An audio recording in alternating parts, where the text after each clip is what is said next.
இந்த புரட்சி தலைவர் இப்ப சொல்லிட்டு இருக்கோம் ரெகுலரா ஒருத்தரை பத்தி.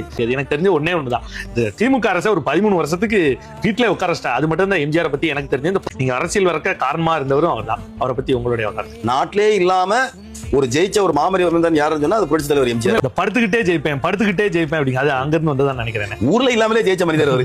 அப்பேற்பட்ட மனிதர் மாதிரி எல்லாம் இனிமே அவர் கூட வந்து யாரை கம்பேர் பண்ணாலும் அதை ஏத்துக்க முடியாது. எம்ஜிஆர் என்பவர் ஒரு மாபெரும் மனிதர். அது அரசியலாக இருந்தாலும் சரி, தனிப்பட்ட வாழ்க்கையாக இருந்தாலும் சரி, எதுவா இருந்தாலும் சரி, அவருக்கு நிகர் அவசிச்சாங்க. ஒவ்வொருத்தரும் ஒவ்வொரு விதமா பிடிச்சிருக்கோம்.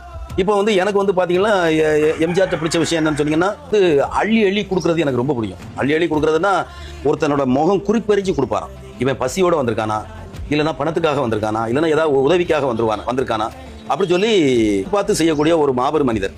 அதுக்கப்புறம் கருணாநிதி சொல்லுவாங்கல்ல, லைஃப் டைம் மிஸ்டேக்மாங்க. அவர் வாழ்க்கையில பண்ண பெரிய தப்பு எம்ஜிஆரை கட்சி விட்டு நீக்கிறது. மக்களா பார்த்து கொண்டு போய் வச்சு ஒரு இயக்கத்தை அவரை துவங்க வச்சு அந்த இயக்கத்துல அவரை உச்சாணியில் கொண்டு உட்கார வச்சாங்க. உங்கள் வீட்டு பிள்ளை இது ஊர் அறிந்த உண்மை.